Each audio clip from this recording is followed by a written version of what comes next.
அன்பார்ந்த மை வி3 குடும்ப உறவுகளுக்கு வணக்கம். நண்பர்களே, நம்முடைய மக்கள் நிறுவனமான மை வி3 கம்பெனி கடந்த 2021 ஜூலை மாதம் ஆரம்பிக்கப்பட்டு வருகின்ற ஜூலை 1 3 ஆண்டு முடிந்து 4ஆம் ஆண்டுக்குள் அடியெடுத்து வைக்க போகுது. இந்த 3 ஆண்டில் பல்வேறு விதமான மிகச்சிறந்த கட்டமைப்பை நம்ம ஏற்படுத்தியிருக்கோம். இதில் குறிப்பாக சொல்லணும்னா ஒரு 87-90 ப்ராடக்ட் லான்ச் பண்ணி அதை மக்களுக்கு ரீச் பண்ணுறதுக்காக கிட்டத்தட்ட 1000 ஸ்டோர்களை பல பகுதிகளை ஏற்படுத்தி அந்த ஸ்டோர்களுக்கு ப்ராடக்ட் சப்ளை பண்ணுறதுக்கான குடோன்களை பல இடங்களில் ஏற்படுத்தி அதை சப்ளை பண்ணுறதுக்கான வாகனங்களாக படா தோஸ் வண்டியை 10 வண்டி வாங்கி சொந்தமாக பாடி கட்டி மார்க்கெட்டில் அனுப்பின விஷயத்தை செஞ்சுருக்கோம். இன்னும் பல்வேறு விஷயங்களை செய்கிறதுக்கான ஏற்பாடு செஞ்சுருக்கோம். கூடுதலாக 4ஆம் ஆண்டில் வானவில் திட்டத்தை முழுமையாக லான்ச் பண்ணி வேறு லெவலில் மார்க்கெட்டில் ப்ளே பண்ணுறதுக்கு தயாராகிட்டு இருக்கோம். அது மட்டும் இல்லாமல் இந்த 36 மாதத்தில் 33 மாதம் நான் ஸ்டாப்பாக பேமெண்ட் கொடுத்துருக்கோம். இப்போது எலெக்ஷன் ரீசன்னாலையும் கேஓசி அப்டேட் அப்படிங்கிற காரணத்தினாலையும் இன்னும் சில பல காரணங்கள்னாலையும் நம்முடைய பேமெண்ட் சிஸ்டத்தில் சின்ன சுணக்கம் ஏற்பட்டிருக்கு.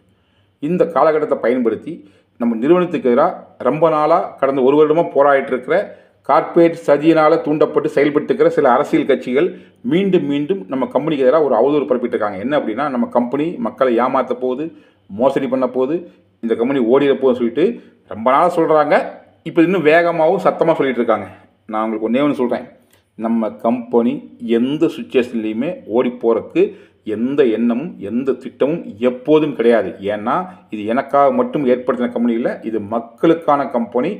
பல லட்சம் மக்களின் கனவு, பல்லாயிரம் மக்களின் வாழ்வாதாரம் மை வி3 கம்பெனின்னு சொல்லும்போது எப்படி ஓடி போக முடியும்? எதுக்கு ஓடி போகணும்? ஸோ எதுவாக இருந்தாலும் எதிர்கொண்டு ஃபேஸ் பண்ணுமே ஒழிய ஓடி போகிற திட்டம் இன்றும் என்றும் நம்மகிட்ட கிடையாதுங்கிறத மீண்டும் ஒரு முறை அழுத்தி பதிவு பண்ணுறேன்.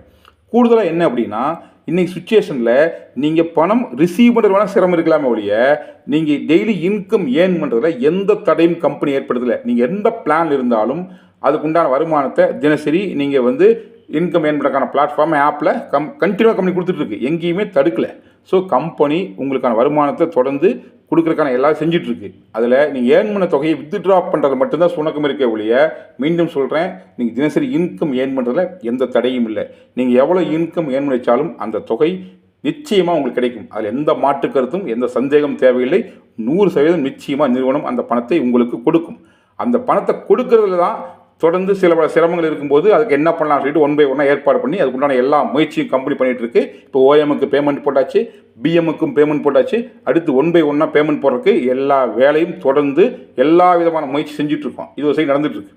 இதற்கு இடையில நம்ம கையை வச்சு நம்ம கண்ணை கொடுத்துருக்கு ஏற்பாடு பண்ணுற மாதிரி சில உறுப்பினர்களை ரெடி பண்ணி நிறுவனத்துக்கு எதிராக வழக்கு பதிவு பண்ணுறதுக்கான எல்லா வேலையும் பண்ணி நிறுவனத்தை முடக்கிறதுக்கு எல்லா முயற்சியும் பண்ணுறாங்க.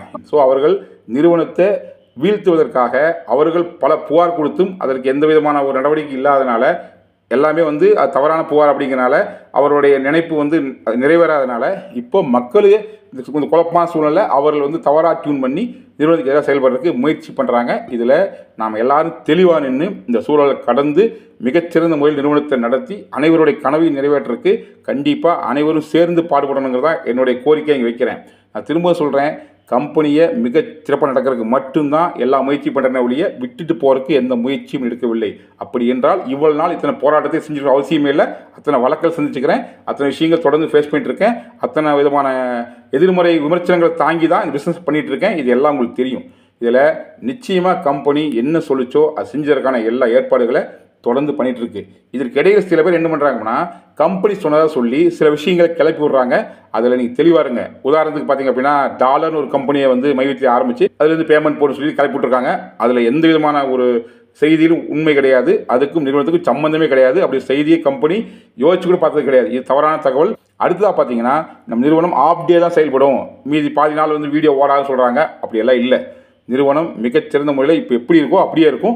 சில பல கரெக்ஷன்ஸ் வரப்போகுது. அதாவது நியாயமான தேவையான சில மாறுதல்களை கம்பெனி கொண்டு வரும். அது எந்த விதத்துலையுமே உறுப்பினர்களை பெரிய லெவலில் பாதிக்காத அளவுக்கு தான் இருக்கும். ஸோ அது போன்ற விஷயங்களை அடுத்த கூட ஷேர் பண்ணுறேன். மற்றபடி யார் எந்த சேனலை சொன்னாலும் அது நிறுவனத்தின் கருத்து இல்லை, அது அவர்களின் கருத்து மட்டும்தான். நீங்கள் நம்ப வேண்டியது, நம்முடைய சேனலில் ஒரு வீடியோ வருதா, அதில் வர செய்தியை நம்பலாம்.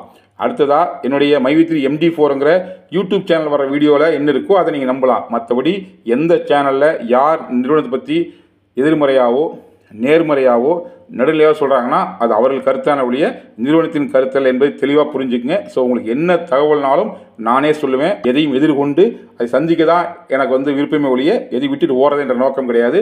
ஸோ எல்லாத்தையுமே உங்களோட பகிர்ந்துக்குவேன். ஒன் பை ஒன்னாக எல்லா சூழலையும் சரி செய்யறதுக்கான முயற்சி ஈடுபட்டிருக்கேன். அதை செஞ்சு காமிப்பேன்.